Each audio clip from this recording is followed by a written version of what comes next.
So let me ask you this. And let me just challenge you on this. I would like you to challenge you on that. Don't take this personal. I'm just curious.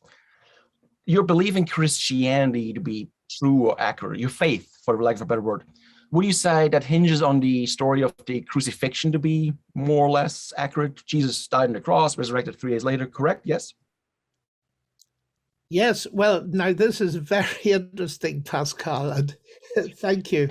I resonate with so many of the things you said, but the very last thing you said, I don't resonate with for the simple reason that I only mentioned Christianity once in my talk. And that's correct. I was listening. That was the Judeo-Christian worldview, and that's deliberate, because what I was talking about was God and science. Yes. And my argument is that what I see in science points towards God. And I'm absolutely one with you, that it's the information revolution that gives the finest perspective. This idea that, as I often put it, that the universe is word-based, and both in biology and in mathematics, we use special language to describe what we see. And that is, in a very real way, a miracle. And in fact, the famous atheist, Eugene Wigner, described it as a miracle of which we're not worthy. He didn't believe in miracles, actually.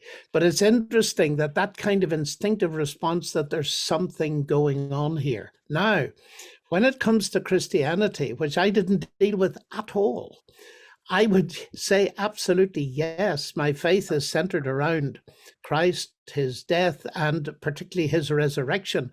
And I believe that my faith there is evidence-based, but it's not based in the natural sciences. It's based much more in, first of all, history, ancient history, and the ancient historians have a lot to tell us there. And then it's based on my own personal experience. But I don't argue from the natural sciences to Christianity, but I do argue that Christianity is rationally based. So may I ask you on that? May I examine your belief on that? Because there's no point in me challenging the things I agree with or that are obviously true or that demonstrate true.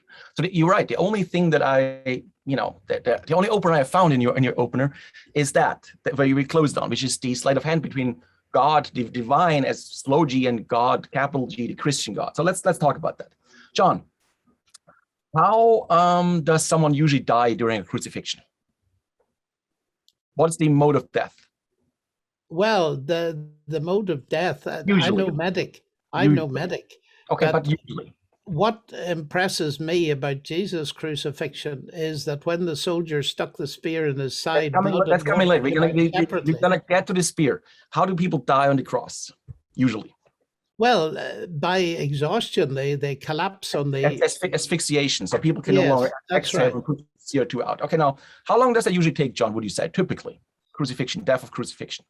It can take quite a while, actually, like depending on the strength of the person. But Jesus died very quickly, and they were surprised, which is why they stuck the spear in. How long did it take? 6 hours, would you say, about Jesus' case? It sounds as if that's about right. Was Tell me where you're going with it. I'm going with this. I promise you have a point. Was Pilate surprised that Jesus only lasted 6 hours? Well, the soldiers were. What Pilate said, we don't know. But it does say, I think, I'm not a biblical scholar, but I do believe it says there that Pilate was surprised by that. He was like, really? But anyway, how did they make sure? How does usually someone make sure that someone is dead on the cross? Not Jesus. Well, crucifixion, the breaking of the legs. Breaking of the legs. Were Jesus' legs broken, sir, John?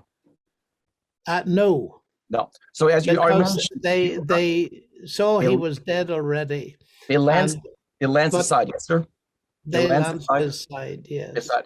Now, you already mentioned, did something strange happen when they did that? So strange that they wrote it down. What happened when they lanced his side? Well, the blood and water came out. Large amount that is mentioned. Blood and the medics. I've read several articles by leading medics, not all of whom are Christians, saying that was very clear evidence of death. Yeah, I was going to say, what does it usually indicate? I don't have a medical degree, but from my reading, well, we're both in slippery ground then. Very slippery. So maybe we should not go there, but I'll try anyway. So from my reading, I'm just interested in what you're going to deduce from this. I promise you have a point. This is indicative of pleural effusion. What that is that a accumulation of liquid around the lungs, which makes breathing harder and harder until the lack of oxygen leads to lack of consciousness. You basically pass out. Now, let me ask you something, John. How could Jesus have gotten such a wound? Did anything happen before the crucifixion that could have caused a rib to break? Anything come to mind? What happened to Jesus right before he was crucified? Well, he fell, actually. Oh, yeah, a couple of times. He was carrying a cross. Before that, patibulum, but before that, what happened before that? What is the in the Roman law? What is the mandatory preliminary to every crucifixion? Oh, the flagellum, the scourging. Yes, that was brutal. Exactly, it was so with such force that it could break a rib or two. Now, let me ask you something. What is the medically indicated treatment to resuscitate someone from a pleural effusion to save their life? I'm no medic. As far as I can tell, it's lancing of the sides to drain the fluid so you can breathe again. Now let's change gears. Who took the body? Remember in the Bible, who took the body? Well, just half a minute. I think we'd need to check this with the medic. Lancing of the side with a spear is very different from a surgical incision to relieve fluid. That is fair. That is fair. And what happened and what was observed is, according to the medics, evidence of death. Now, it seems to me that you may be going to argue that they didn't really die, but swooned, which is a very old theory. Swoon hypothesis, yes, but there was recently in a paper in 2014 corroborated by this pleural effusion thing, where you showed that that's how you would relieve death, which is where I'm going. Because my question was, who took the body? Joseph of Arimathea, right? Now, Correct, is this person that's his property? Is this person wealthy enough to maybe bribe the guards to look the other way? Is that plausible? Is that person? No, it's not plausible, because the guards were put there because the Jews were afraid of any story of a resurrection being spread around. And it wasn't Joseph who paid anybody. It was the Jewish authorities that did the bribery. And the fascinating thing to my mind is nobody said anything about a resurrection until the Jewish people started. The Christians didn't say anything. So the rumor of a resurrection was going around, and the story, which is patently absurd, that was being told in Jerusalem was that the guards said the disciples stole the body while we were asleep. How on earth did they know it was the disciples if they were asleep? I mean, the thing is absolutely absurd. Okay, but let me ask you one more thing. Have people survived crucifixions before? Are there any historical records that people have survived? There are some, but very few. Yeah, so Josephus, for instance, in the rebellion in the 70 AD in Galilee, recognized 3 of his friends on the cross. That's correct. Last time to take him down, and one of them did survive. So what I'm trying to say is, if people have survived the crucifixion, if he died, quote unquote, several standard deviations before you would expect this, if you have a plausible evidence for pleural effusion, if the guy who had the body possession was rich enough because they did put the body in like an aloe and all that to afford that, where's the mystery? The mystery is the thing that you've left out.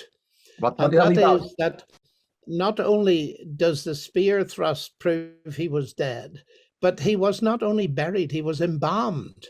Yes, that's insane. You won't survive the vast weight of spices that are put. 100 pounds. The body was wrapped up like a mummy. 100 pounds. It's absolutely absurd to think, to my mind, that Jesus somehow survived all of that. And not only that, the interesting thing is that when the women came and they saw the grave was empty, they left it. And then Peter and John came and they looked in and they saw something quite astonishing, which your theory doesn't cover. And that is this. They noticed the grave clothes and they were wrapped exactly as they had been on the body, but there was no body in them. And John, it says, and he's the eyewitness reporter, John says that they saw and believed. In other words, it was the way in which those grave clothes were sitting that meant a rapid train of logic went through John's head. The only explanation was that Jesus had been raised from the dead, and so they left the tomb. There was nothing more to be seen.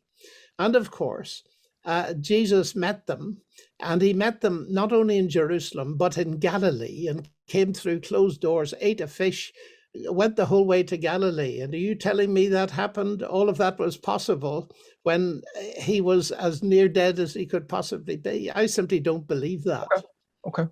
Well, it's interesting. So two people can interpret the same evidence differently. So I would say, well, of course they can. Of course, no, I'm just saying, like, I would say the fact that he was embalmed on all his antiseptic solution with 100 pounds, as you mentioned, that is basically suggested that you could survive that. But let's not split hairs.